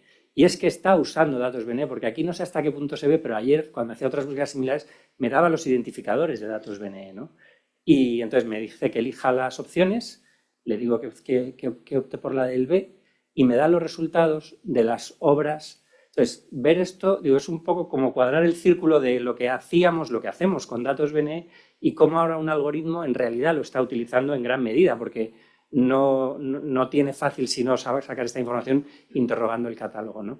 De hecho, siempre tiende a buscar antes datos BNE que el catálogo, porque el catálogo tiene que hacer la búsqueda, que no sé ni si podrá. Y con esto lo que también quería decir es, igual que sirve digitalizar, igual que sirve catalogar, sirvió datos BNE y sirve datos BNE, y de ahí también un poco la dificultad de el trabajo que tenemos todos es acumulativo. En general, algo nos aligeran procesos, pero como seguimos haciendo un montón de cosas, en realidad yo digo, no sé yo en qué momento va a llegar esa era en la que tengamos muy poco que hacer, porque de momento no ha pasado, ¿no? Y con esto creo que yo he terminado y... Perfecto. Muchísimas gracias, José Luis. Si queréis, damos inicio a un turno de preguntas. ¿Quién se anima a preguntar algo? Por ahí, por el final. Gracias.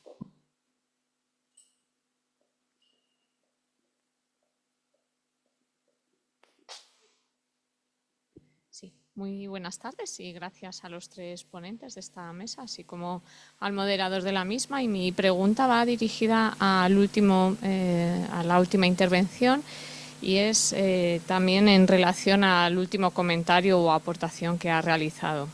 Le quería plantear qué licencia de uso tiene la anotación de RDF de datos BNE, porque tengo la intuición de que quizá sea más abierta o más flexible respecto a lo mejor de los datos que están registrados en el catálogo, pero como no tengo la confirmación, es una curiosidad. Muchísimas gracias. Me alegro de que me haga esa pregunta, porque en todo, o sea, que claro, hay que resumir mucho, pero una de las cosas que la biblioteca siempre ha procurado es tener licencias muy abiertas en todo. En el caso, ahora te respondo y voy a ser súper breve.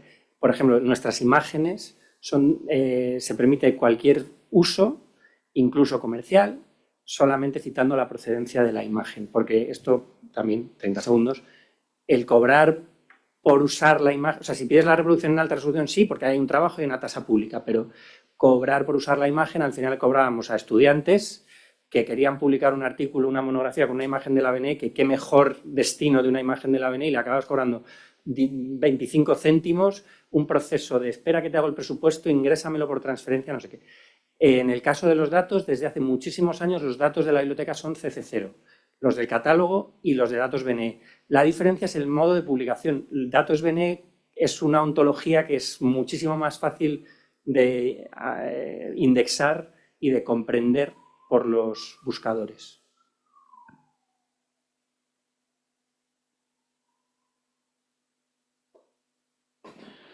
¿Alguna otra pregunta? Por ahí. Ahí una. Gracias. Sí, buenas tardes. Mi nombre es Manuel, yo trabajo en una empresa pública y enhorabuena a la mesa y enhorabuena a la organización porque durante todo el día la verdad es que ha estado muy interesante. Y la pregunta, bueno, pues va un poco para los tres miembros de la mesa, quizás más para Fernando, bueno, y también para representantes del Banco de España, ¿no? Fernando decía que los RAG ya están disponibles en esos grandes sistemas tipo Google, Azure, tal. Pero ¿hasta qué punto nos podemos fiar de subir nuestros documentos ciertamente restringidos, ¿vale? O los nuestros o los de los ciudadanos, dirigidos al Banco de España también, ¿no? ¿Qué política estáis llevando con eso? ¿Esos documentos los dejamos aparte del chat? O me gustaría saber cuál es vuestra política. Muchas gracias. Bueno, pues nosotros lo que estamos haciendo es probar distintos modelos propios, modelos de código abierto instalados en nuestras instalaciones.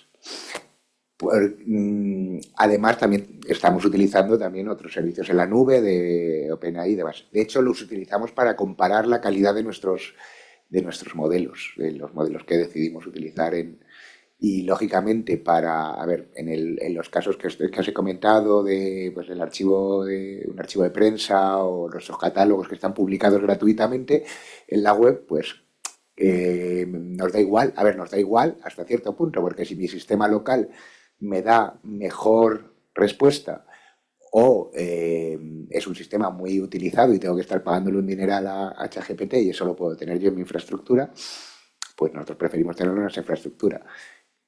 Además, para la parte de documentos más confidenciales, lógicamente el tenerlos tú en tu base de datos vectorial que has creado tú con un embedding que tú tienes en local y no te lo tienes que mandárselo a OpenAI para que te genere ni siquiera el vector, que para eso tiene que procesar el texto. O sea, para que el texto no salga de tus instalaciones, lo mejor es tener un modelo local y hay cientos de modelos y de hecho cada vez se están haciendo más públicos y de hecho China está empujando mucho publicando sus modelos y está obligando un poco, ¿no? El otro día salía la noticia que OpenAI había publicado creo que el 4 en código abierto, de manera que ahora podemos tener un ChatGPT 4 en casa. Tiene un coste de infraestructura, lógicamente tienes que tener una tarjeta, un equipo con una tarjeta, con una capacidad de memoria suficiente para mantener el modelo y ya está.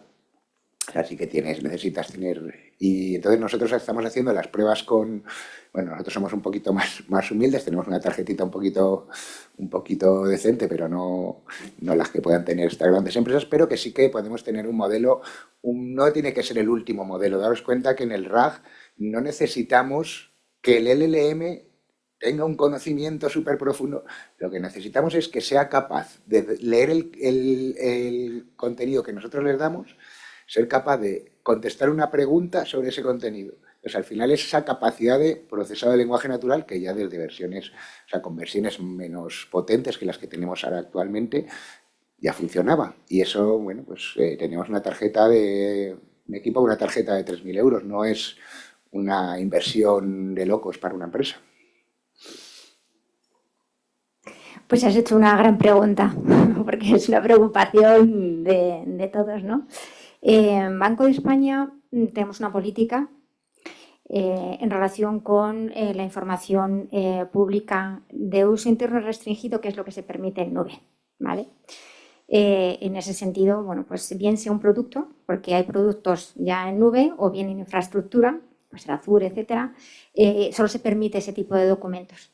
Aquellos que son confidenciales y secretos, se está haciendo una valoración, ¿no? Lo que pasa es que, bueno, por cuestiones también de productos, ¿no? De dónde vienen y qué pueden hacer con esa información. Es verdad que se está dando una vuelta a los confidenciales, pero no es a día de hoy posible guardar en la nube documentos o información sensible, ¿no? A estos niveles.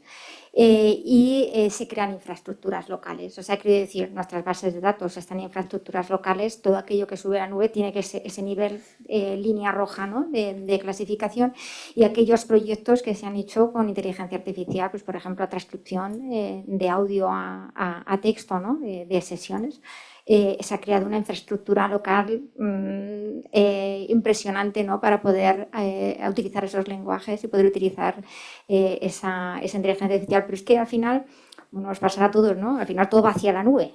Entonces, bueno, pues tienes que un poco evaluar también a nivel de responsabilidad esa documentación, porque al final es verdad que no todo es secreto, no todo es confidencial, ¿no? Tiene también una temporalidad, pues a lo mejor hoy es secreto o confidencial, mañana no. Entonces, nosotros en el banco, y esto sí ayuda, tenemos la obligatoriedad de clasificar la documentación con los niveles de seguridad. O sea, esto es muy importante porque al final te permite realmente hacer ese análisis. Nosotros en esta valoración que os comentaba, una de las cuestiones que se pregunta es el nivel de confidencialidad de la información, lógicamente, porque efectivamente vas a hacer una cosa u otra, ¿no? Y luego también, si vienen productos que ya están en la nube, ese producto, ese software que ya se trabaja en la nube, se hace un análisis por ciberseguridad, por parte de sistemas de ciberseguridad y por parte de lo que es la parte de protección de datos, ¿no? O sea, que hay un análisis bastante exhaustivo y un poco la política que seguimos es esta. Gracias. Yo quería hacer una Perfecto. una pregunta así un tanto, bueno, Inés, más que nada para ver si veis un poco más allá respecto al futuro de las instituciones, respecto a la relación que van a tener con el usuario. Porque claro, estamos hablando de cómo se están transformando las instituciones. Vosotros sois, evidentemente... ¿Me oye? Sí. Evidentemente sois vosotros representantes de instituciones punteras en el ámbito de la documentación y que ya estáis teniendo una visión de futuro hacia cómo vais a implementar la inteligencia artificial para ayudaros a ofrecer nuevos servicios de información al usuario. Pero al usuario, suponiendo que el usuario siga comportándose como hasta ahora. Porque, claro, la tendencia es que el usuario va a empezar, igual que vosotros, a utilizar inteligencias artificiales como una interfaz entre ellos y vosotros. Es decir, vuestros usuarios en un futuro, que yo creo a medio plazo, no van a ser los usuarios, van a ser las máquinas que trabajan para los usuarios. Entonces, quiero saber si vosotros ya os habéis planteado también ese cambio de paradigma de directamente el usuario que os consulta ahora va a acceder, digamos, esas consultas a una inteligencia artificial que haga esas consultas. Bueno, lo primero es que hay un compañero de la biblioteca que lleva muchísimos años diciendo que no catalogamos para las personas, catalogamos para las máquinas, que estará... Yo creo que lo que enseña ChatGPT es un paso muy mínimo de este camino que tú dices. Esto que dices tú lo hemos experimentado, me imagino que casi todos, o sea, las estadísticas de acceso a las webs están cayendo, creo que es algo general, porque si pregunto a qué hora abre la sucursal de Guadalajara y me lo dice directamente Google sin entrar en la página del Banco de España, me tengo que fiar, eso es verdad, depende de lo grave que sea, digo, aún así entro, pero sí tal. Entonces, y yo creo que es igual, un primer paso de esto que dices. Aquí, ¿qué pasa? Que ya cada institución tendrá es muy pronto para saberlo. A mí, como Biblioteca Nacional, mi objetivo no es que la gente venga a la web de la Biblioteca Nacional, a la Biblioteca Digital de la Biblioteca Nacional, creo. Mi objetivo es que quien necesite información tenga información buena. Entonces, no veo un desastre que cuando alguien busque, quiero saber escritores del siglo XIX o partituras de no sé qué, y ChatGPT o quien, vamos, cualquier tal, le diga, pues mira, este es el resultado de lo que preguntas.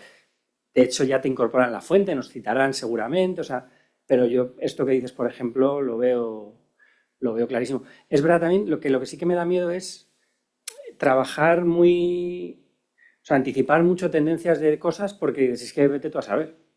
O sea, si nos dicen hace pocos años que ibas a preguntar por todo lo que hay en una base de datos en lenguaje natural, me parecía ciencia ficción. Entonces, tampoco hay que... Pero yo esto que dices sí, creo que cada cual tendrá su estrategia. Nosotros estamos muy preocupados por esto y lo que estamos haciendo desde hace ya algún tiempo es el análisis de sentimientos realmente con aplicación de expertos, porque al final trabajamos con expertos de experiencia de usuario, porque un poco el objetivo es dar la información correcta al ciudadano, al usuario. ¿Por qué? Porque vamos a estar beneficiados todos. Es decir, si yo estoy dando un servicio y sobre ese servicio me da igual que me pregunte él o la máquina, pero yo le llevo a un sitio completamente distinto de lo que tiene que hacer o tiene que saber, mal. Entonces, nosotros, aparte de que utilizamos métricas, análisis, trabajamos con expertos de UX, nos preocupa mucho porque al final, bueno, pues yo creo que es una insatisfacción tanto por el propio ciudadano usuario que al final atiende tus servicios y que va a tus servicios, sea donde sea, da igual. Yo dices, yo me voy a la página web, que seguro que ahí está bien, ¿no? O preguntas a Google. Nosotros, al final, donde analizamos es Google. O sea, dime Google, ¿qué se cuece por aquí, no? Y además de ver el sitio web, ¿no? Y de analizar esos datos, ¿no? Entonces, es verdad que hacemos un análisis sobre esto por esa preocupación de poder dar bien un servicio, ¿no? Un servicio público y que además sea efectivo y que sea operativo, y al final consideramos que eso al final ganamos todos, ¿no? O sea, si tú quieres pedir un informe de la CIR y al final dices, oye, sé que si encuentro bien la información y si tengo un certificado, en 15 minutos tengo mi informe, ¿no? Entonces, yo creo que eso, si tú lo buscas bien tú o una máquina y te proporciona esa información, ese enlace a la aplicación donde puedes pedir ese informe, o sea, es lo que todos deseamos, ¿no? Entonces, pero sí que es verdad que trabajamos, ¿no? Justo en lo que comentas, bien sea un poco la tendencia que al final todo el mundo va a Google y te da ese resultado, ¿no? De tienes todo esto, o el ejercicio práctico que ha hecho José Luis. Yo creo que eso es lo que nosotros por responsabilidad tenemos que hacer para poder solventar y estar 3 pasos más adelante a ese comportamiento y poder resolverlo. Nosotros estamos trabajando en esa línea. Bueno, muy, muy interesante la pregunta. Así que, me parece que esto está un poco enlazado con cómo ha funcionado la web, ¿no? Al principio, pues la web era bueno, pues tenías tu directorio, luego aparecieron los buscadores que nos permitían acceder a páginas web, y entonces nos inventamos el SEO para conseguir que entonces tenías que aplicar las políticas de SEO para adaptar la web a los buscadores, ¿no? Al final era Google, a Google hacías la web, pero sí, la web muy bonita, pero eso sí, pon los metatags que quiere Google, que luego al final eso era una carrera armamentística, porque claro, Google se dio cuenta de que al final la gente abusaba y entonces el que ponía las etiquetas más tal, pues salía el primero, aunque tuviese peor información. Era un poco carrera armamentística, ¿no? Entre Google, el algoritmo de Google para indexarte y cómo ponías tú la información en tu web o cómo trampeabas para que pareciera el primero aunque no tuvieses la información. Nosotros ahora mismo estamos en un proceso de auditoría que ya no SEO, es AISEO, no sé muy bien cómo se llama, ¿vale? Que, bueno, que estamos empezando a estudiar cómo nuestra web está siendo ya no accesible por los robots de los buscadores y demás, sino por las inteligencias artificiales. Y bueno, es una cosa que tenemos que estar... ¿Qué sería lo ideal? Pues hombre, lo ideal, si somos capaces, las distintas instituciones, al final, ¿qué interesa? Por ejemplo, esto que os comentaba, no solamente en los RAG, ¿no? Pero si yo a la IA le doy un sistema, un API, digamos, para que si alguien pregunta por el archivo LINZ, él pueda conectarse a mi archivo LINZ y a mi base de datos vectorial y contestarle, yo lo preferiría que si bueno, pues si le da la respuesta que él considera con el entrenamiento que ha tenido. Precisamente, si preguntas por la transición es más general, ¿no? Pero, por poner un ejemplo, si preguntas a alguien sobre un de los catálogos, pero claro, eso requeriría pues unos acuerdos, el empezar a preparar tus contenidos para que sean explotados por las distintas IAs. No sabemos, yo ahora mismo no te sabría contestar. Sí, o sea, pero mi pregunta iba sobre todo enfocada a esto que dices, es decir, si crees que podríamos ir hacia un entorno web en el que las páginas web tengan, digamos, un acceso preparado para usuarios, personas, y un acceso específico para inteligencias artificiales. Yo no sé si será Agentes, si será así o cómo será, pero sí que entiendo. Es decir, si ya las empresas que te daban, que hacían auditorías de SEO, están ya no aprendiendo, sino ofreciéndote estos servicios, y bueno, nosotros estamos en ello para entenderlo. Yo no sé si, o sea, lo ideal sería que todos nos pusiésemos de acuerdo, ideásemos un método lo más eficiente y demás, pero bueno, en este mundo pues creo que eso es muy poco probable. Lo que yo creo va a ser un poco, pues eso, el tira y afloja que hubo también, como hubo con los distintos bots que tal, las etiquetas, bueno, pues al final será un poquito esa forma de que las IAs cada una tirara por su sistema, porque no era el mismo, al final tú tenías que elegir para qué se la preparó, para Google, para Altavista, que ya no sabemos dónde está, para el Bing, para el DuckDuckGo, para qué browser voy a preparar la información. Bueno, al final tirabas a Google el 90%. Pues esto al final yo creo que también aquí estamos viendo una batalla de grandísimas empresas hiperfinanciadas intentando hacerse con el modelo tal, pues no estamos viendo que haya una colaboración por hacer el modelo único y donde todos contribuyen, ¿no? Pues entonces yo creo que va a ser un poco parecido. Mi intuición es que sea algo parecido, que iremos ahí, pues habrá una guerra de ver qué modelos son los que quedan, solo podrá quedar uno, quedarán más, no lo sabemos. Yo sí que creo a ese nivel y conectándolo un poco con la otra pregunta, que si la evolución tecnológica y la miniaturización y demás avanzan suficientemente bien, yo creo que lo que tendremos será en nuestros aparatitos que tengamos encima aquí, pues eso, la tarjeta esta que os he comentado, no es a una 10 veces mejor en unos años, donde tengamos los modelos en nuestros propios dispositivos. O sería lo ideal a todos los niveles, a nivel energético, no necesitaremos esos grandes centros de datos, sino que estará más distribuido y con modelos ajustados a las necesidades. Pero bueno, yo soy muy malo para previsualizar, seguro que fallo porque soy malísimo. Muchísimas gracias. ¿Alguna pregunta más? Última, ¿no? Sí. Gracias. Hola. Bueno, yo no sé si es tanto una pregunta o un poco de debate también para los tres ponentes, porque además me parece un buen colofón, porque bueno, hace poco hacía un curso sobre gestión de personas, gestión de equipos en administraciones públicas, y me sorprendía que se consideraba que con una de las slides, ¿no?, consideraba que una de las profesiones a extinguir en el futuro por la inteligencia artificial podía ser la profesión del bibliotecario. Claro, yo escuchando a los tres ponentes veo que la figura del bibliotecario realmente está siendo fundamental y también, como comentaba José Luis, ese acervo documental fiable, enorme y muy difícil a veces de gestionar y de poner a disposición de todas estas máquinas para que lo puedan leer, ¿en qué manera estas instituciones pueden abogar porque el papel del bibliotecario sea reconocido como fundamental para el desarrollo de la inteligencia artificial? Bueno, hacer previsiones es muy difícil, eso es lo primero. Yo lo que sé, pero aún así hay una... O sea, hoy estamos hablando de inteligencia artificial. Yo llevo una semana moviendo gente porque van a arreglar unas goteras, entonces se tiene que sentar gente. Tenemos todavía millones de documentos sin catalogar, usuarios que vienen a las salas sin digitalizar. Es decir, en cuanto a la profesión del bibliotecario, creo que como tantas cosas van a ser todo va a ir yendo un poquito más despacio de lo que también nos parece. O sea, que todavía hay mucho que catalogar, mucho que digitalizar, un sitio al que ir donde poder estudiar y luego todo esto, la información hay que organizarla, hay que crear los modelos, hay que evaluar los modelos. O sea, ¿puede cambiar? Pues puede cambiar perfiles. O sea, por ejemplo, la catalogación. La biblioteca destina un montón de recursos a catalogar el depósito legal.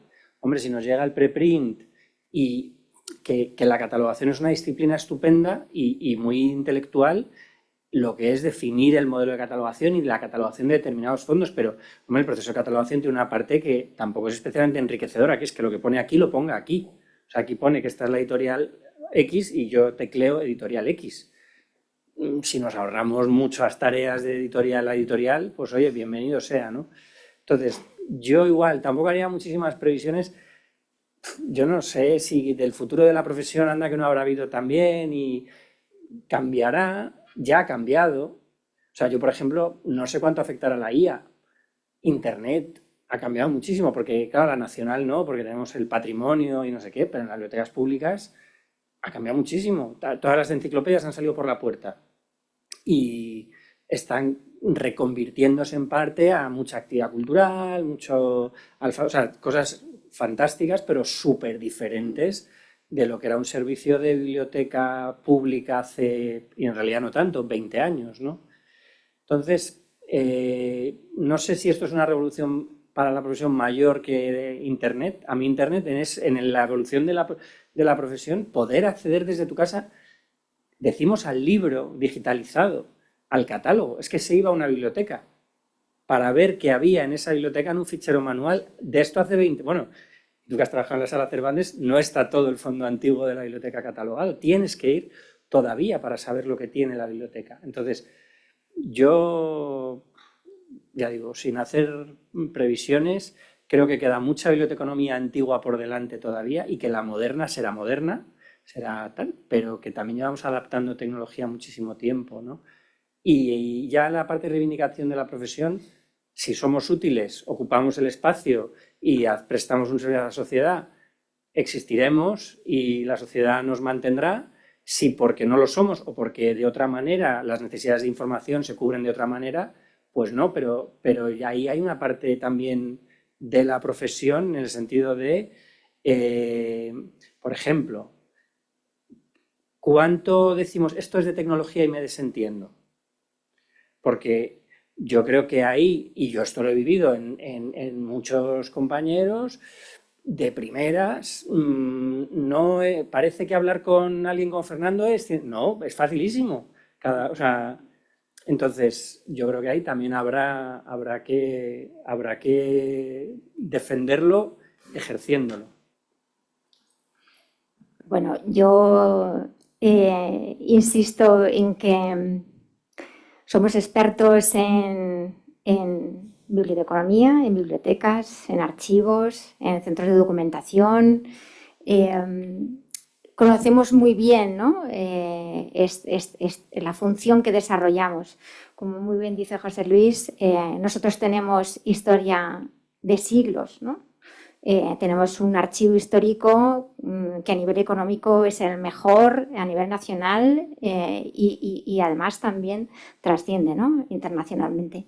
y hay mucho trabajo por hacer. Yo creo que tanto en eso como en el documento electrónico, que también somos muy expertos y nos enfocamos, ¿no?, a esa especialización, yo creo que estas tecnologías nos tienen que ayudar a hacer mejor ese trabajo, no a sustituirnos. Lo he comentado en la presentación.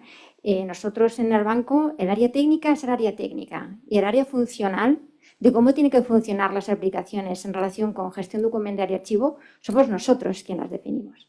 Y técnicamente ellos son quienes las desarrollan, pero quien las supervisa y las aprueba somos nosotros. No sé si en ese sentido en otras instituciones es así. O sea, en absoluto creo que vayan las tecnologías a ayudarnos, por supuesto. O sea, totalmente. De eso se trata, de que ayuden, que mejoren los procesos, que te ayuden en la toma de decisión, pero en el expertise, en el reconocimiento del fondo antiguo, del documento electrónico, de la formación de expedientes. Bueno, o sea, puedo decir 100.000 millones de cosas de las que hacemos, ¿no?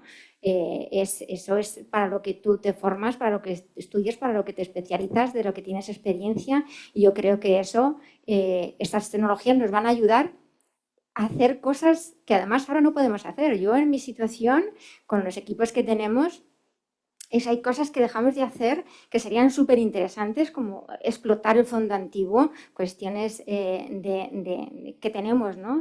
Por ejemplo, en el archivo histórico, que no podemos dedicarnos a ella porque tenemos que atender a cuestiones, pues bueno, de gestión, de operativa, como comentaba José Luis, ¿no? Entonces, yo creo que no debemos de perder un poco el objetivo de lo que nosotros somos como profesionales y qué servicio prestamos y sobre todo también buscar nuevos horizontes, nuevas especializaciones que creemos que con el conocimiento que tenemos mucho que aportar y también en el futuro, ¿no? O sea, nosotros al final estamos muy cohesionados, es verdad que trabajamos muy estrechamente con sistemas de información, pero somos un equipo colaborativo, que nos coordinamos y trabajamos estupendamente. Por eso yo entiendo cuando dice José Luis a Fernando, o sea, nos entendemos perfectamente. Es que no nos queda más remedio, ¿no? O sea, es que tenemos que trabajar por un bien común y en ese sentido las tecnologías son muy cambiantes. O sea, no sé quién lo comentaba, o sea, la tecnología que utilizamos hoy, o sea, que mañana ya se ha hecho, o sea, ya ha pasado de moda. O sea, hay que decir, es que nosotros con tecnologías que estamos evaluando ahora, a veces las tenemos que descartar porque sale algo que lo ha evolucionado, lo hace de otra manera, vemos que... Entonces yo creo que tenemos que estar justamente en ese punto, ¿no? De conocer muy bien lo que hacemos, de conocer muy bien las materias, los fondos y de ahí además también intentar aplicar esas tecnologías con ese conocimiento que yo creo que sin ese expertise sería muy complicado o alguien no podría hacerlo. Entonces yo, no sé, esa presentación, ¿no?, en la que estuviste, ¿no?, de las administraciones públicas, yo creo que, en mi opinión, esta es una opinión mía personal, pero bueno, por el conocimiento que tengo, yo creo que tenemos mucho que decir y mucho que hacer. Sí, pues muy de acuerdo con vosotros. Realmente, a ver, yo la explotación que puedo, o sea, yo es que si mis compañeros bibliotecarios no podía hacer nada. Y la explotación de estos ejemplos que os estoy poniendo, estoy partiendo pues de elementos que se han trabajado, ¿no? Contaba antes a Víctor, el sistema este que vamos a sacar pronto, este no es un RAG puro, es un RAG híbrido donde le he metido información de, pues eso, de más de 400.000 asociaciones entre los artículos y una colección de descriptores que apoya esa búsqueda semántica que os comentaba. Pero bueno, el tener la colección digital para poder poner una referencia y que puedas ver el artículo, eso tiene un trabajo detrás. Pero vamos, simplemente todas las compañías OpenAI, todas estas son deficitarias ahora, están bien a invertir y tal. La única compañía que está forrándose es una compañía que nadie conoce, que es la que se encarga de coger los contenidos estos que están pirateando y clasificarlos y etiquetarlos y entiendo que tendrán profesionales haciendo ese trabajo y es la que está ganando dinero. Y esos son gente que sepa catalogar, que sepa clasificar, que sepa... pues son profesionales de la información. Al final, al final es todo, pues como todo, estos cambios tecnológicos nos hacen evolucionar, adaptarnos, pero vamos, que no lo que no podemos hacer es dejarlo ir, ¿no? Dejarlo ir y no hacer nada. No, tenemos que presentarnos y ponernos de actores principales como expertos de la información, profesionales de la información. No podemos dejar que vengan otros que no saben de esto, además, a hacer nuestro trabajo. Decía que es muy difícil hacer previsiones, ¿no? Que es que además esto es uno que contaba que en Regreso al Futuro tienen patinetes eléctricos, o sea, voladores, pero llaman por cabinas, ¿no? Pero mirando hacia atrás, es que los últimos 20 años para nuestra profesión y para el sector me parecen una maravilla. O sea, hemos vivido la automatización, la digitalización, en el principio de la inteligencia artificial. Jamás se ha accedido tanto a las cosas, que a lo mejor vemos menos gente en las salas de nuestras instituciones. Jamás se ha accedido tanto. Tenemos cientos de miles de personas que nos siguen en las redes sociales. O sea, yo creo que dices, vale, puede ocurrir el apocalipsis, puede pasar, o sea, Skynet puede ocurrir, pero en realidad hasta ahora yo creo que la profesión sí tiene que decir cómo nos ha impactado la tecnología en lo que es el objetivo principal que tenemos. Yo creo que vamos de la mejor manera, o sea, y que igual que lo han hecho bien otros antes, pues tendremos que intentar hacerlo bien. Muy bien, pues a modo de cierre, permitirme 30 segundos. Yo creo que estamos en un buen momento, como decíais, fundamentalmente dentro de esos ciclos de acercamiento del usuario, ciudadanía a las bibliotecas o centros de documentación, archivos, esos momentos en los que nosotros nos hemos ido o tendíamos o se nos enseñaba que la biblioteca tenía que acercarse, yo creo que con estos asistentes conversacionales, de diálogo, etcétera, yo creo que volvemos otra vez a estar muy presentes. Llevamos 3 años con inteligencia artificial, parece que llevamos, no sé, 10 o 20, pero solo llevamos 3, muy poco. Yo creo que en general las instituciones, o ni las instituciones ni los usuarios hemos, no sé, o hemos tenido miedo a usarla, yo creo. O sea, que en ese sentido vamos más rápido que cuando aparecieron las tecnologías, no sé, básicas hace 20 años, o el propio Internet, o hasta pagos, ¿no? Desde la web. Habéis hablado del uso de recursos propios o el uso de recursos externos, con esos riesgos, como se ha comentado, os ha hecho alguna pregunta, de poder ceder datos ya no a nivel documentales, sino a nivel incluso personales, ¿no? Con esos...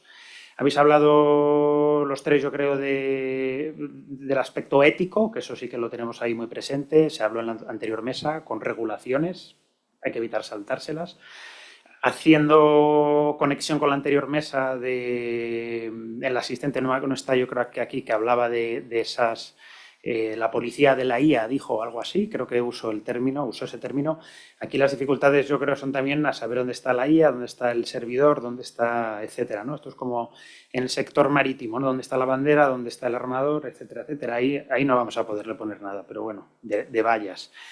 Y el humano, yo creo que también, como habéis comentado, nosotros seguimos estando muy presentes, sobre todo a nivel profesional, ¿no? Que al final ese sesgo o esos expertos que tienen que consultar todas esas respuestas que nos da la IA, que en principio debería de ser muy fiables cada vez más, pero también un poco como fuente de inspiración, ¿no? Hasta cierto punto. No como consultar el horario de la sede, no sé, del Banco de España de Gran Canaria, que creo que hay sede, pero a nivel más concreto, pues como fuente de inspiración, o por lo menos con una llamada crítica, pues no tenemos que fiarnos 100%, ¿no? Y bueno, muchísimas gracias por vuestras experiencias, Fernando, Ana y José Luis, muchísimas gracias y bueno, damos por concluida yo creo que la mesa. Gracias.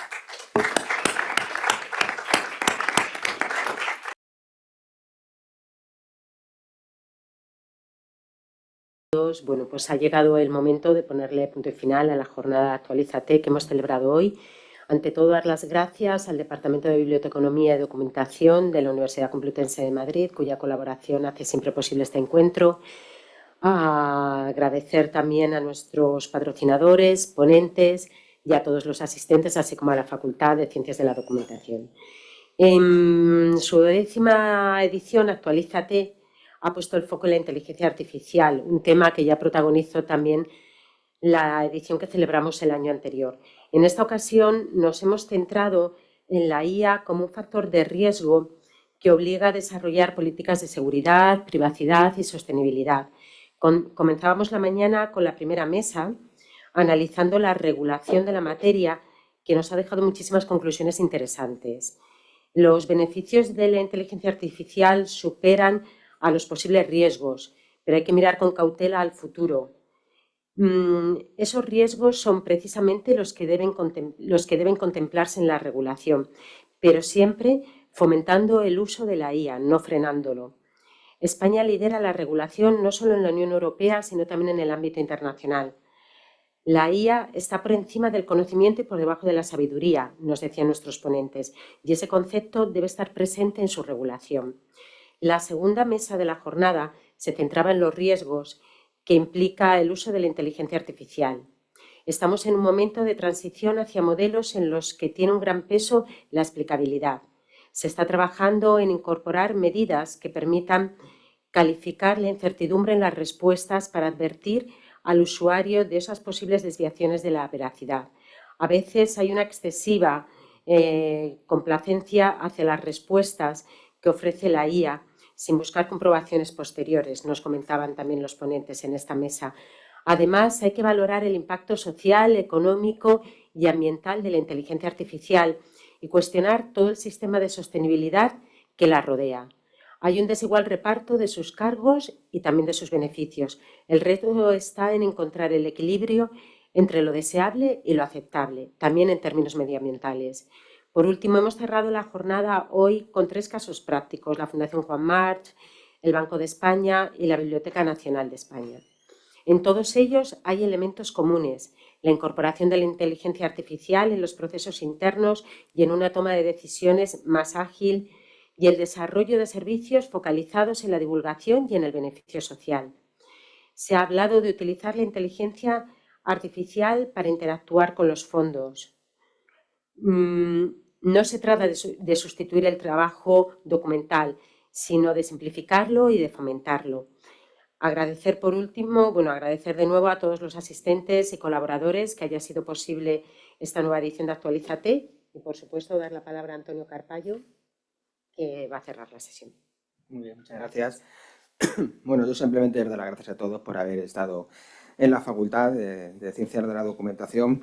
Espero que podamos seguir otros años con la misma jornada. Me parece que es uno de los lugares donde se tiene que celebrar. Hay otros más, ¿no? Pero yo creo que por los estudios que tenemos, por los grados, másteres y doctorado que tenemos, pues yo creo que es el lugar correcto, ¿no?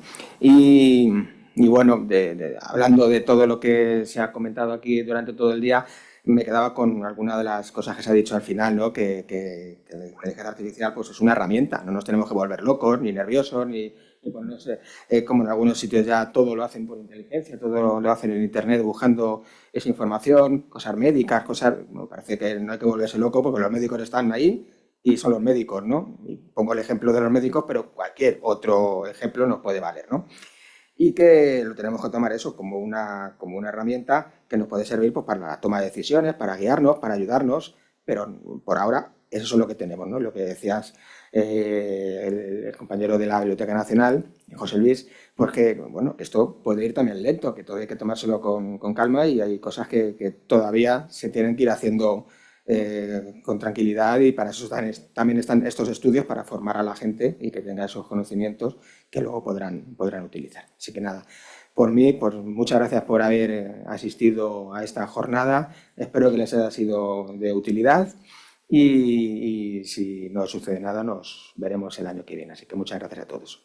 Gracias.